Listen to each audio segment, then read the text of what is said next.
Hey, this is Eamon Farouk, and we're taking a look at the new CyanogenMod 9 build for the T-Mobile G2X and LG Optimus 2X. This is SelfKang 0 from CMRC, the CyanogenMod maintainer for a lot of different LG devices.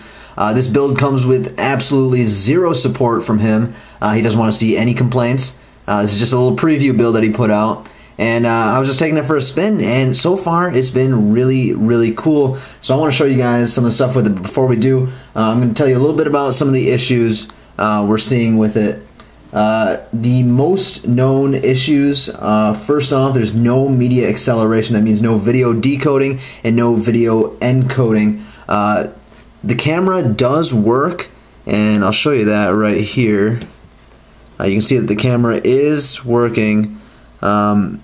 But it's not great. It'll have some issues every once in a while. But both the front and back facing cameras do work, as you can see here.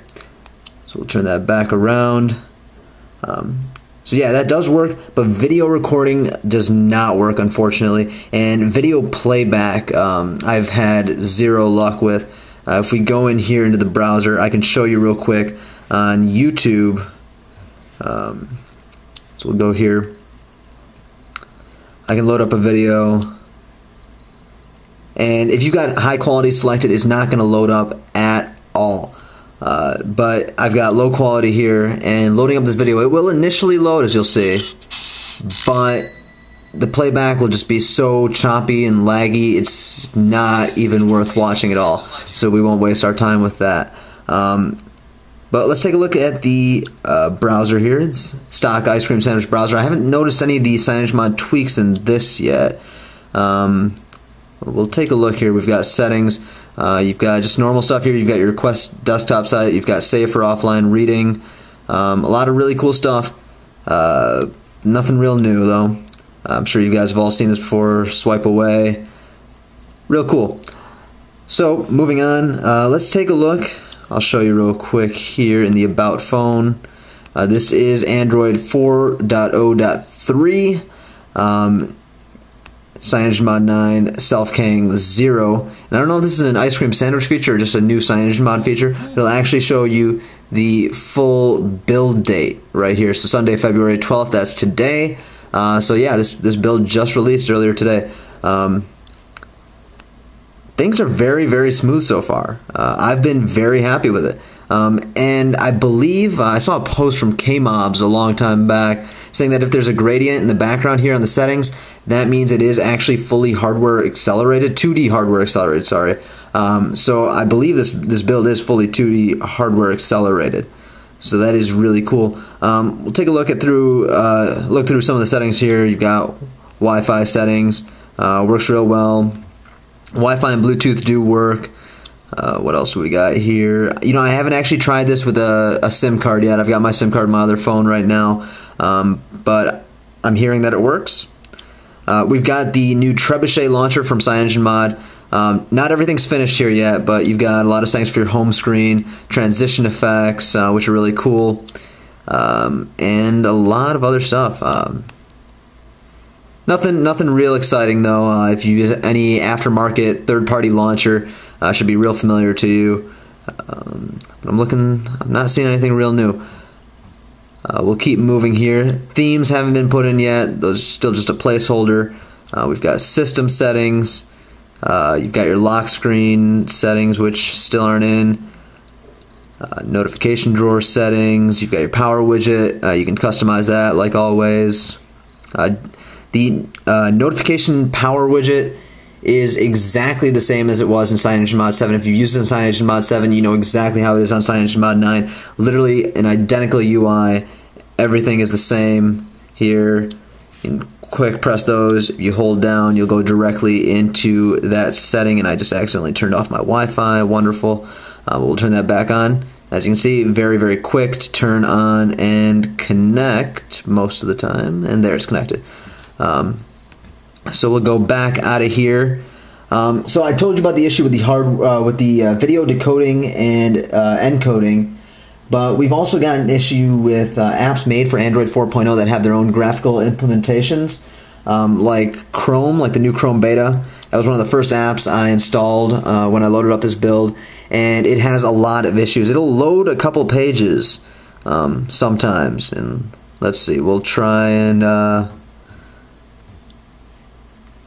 we'll load up here and see if it even goes. I'm loading up my blog here. It's going all right. I don't know if that's just my connection or what. But that seemed to load up fine, but anytime you try and even switch tabs here, it'll close right out, and you'll see here, yeah, it closes right out.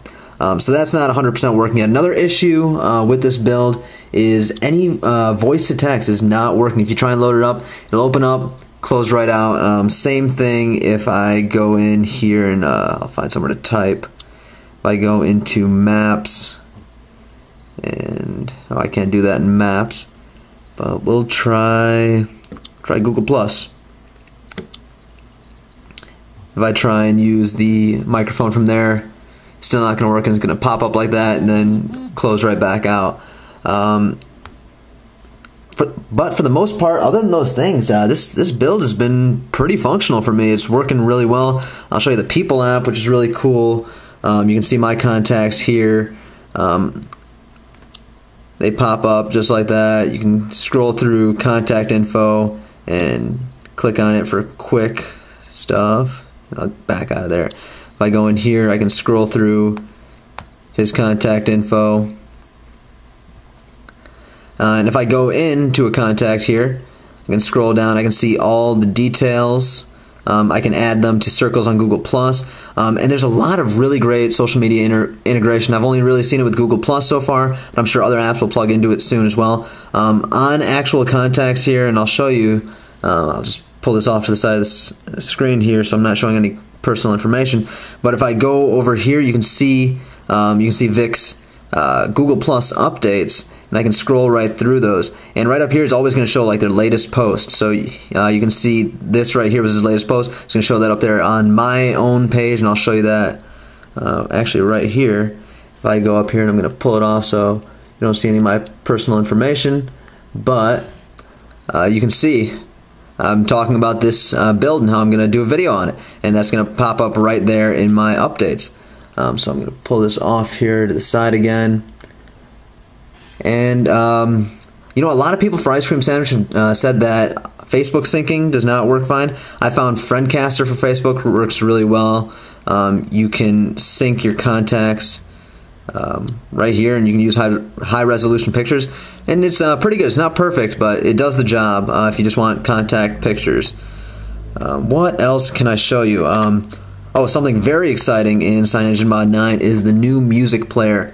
This player works really, really well. Very exciting. I believe it's actually going to be available for non-CyanogenMod devices in the market eventually. It's not available yet. It's still being worked on. There's a lot of signs. You can literally customize every single part of this application. You've got duck attenuation, familiar for those of you who've used CyanogenMod 7, similar where it'll lower music volume when a notification fires off. You've got your DSP manager stuff, your sound effects. You've got shake and flip actions. You can customize how those work. You've got really heavy customization features. You can customize animations for switching tracks, the little now playing window that'll show up at the bottom. You can customize actions for buttons, the full now playing screen, lock screen controls, album art as wallpaper.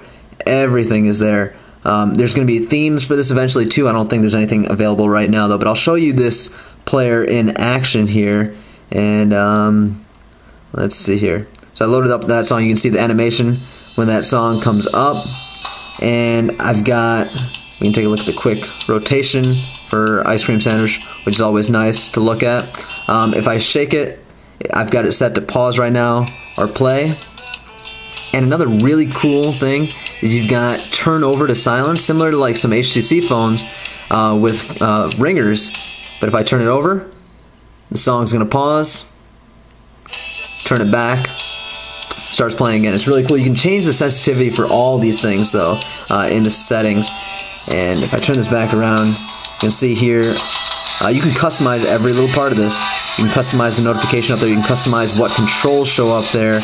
And if I turn off the screen, You can customize how it shows up on the lock screen. You can see that the album art is kind of showing there, really dimmed, but I can pause and play from there. And I don't know if you can actually just unlock directly to that or if there's some way to do that, but I'm already there anyway. So if I click here, I've got shuffle, repeat, share track, which I believe shares the actual file. You got a link to the DSP manager equalizer right here. So you've got a lot of really cool stuff in this app.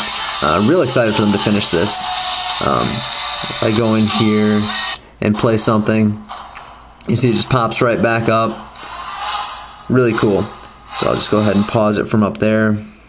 I think if I pause it from here, it'll actually take away the notification. I think that's a bug right now, but I'm sure that'll be fixed soon enough.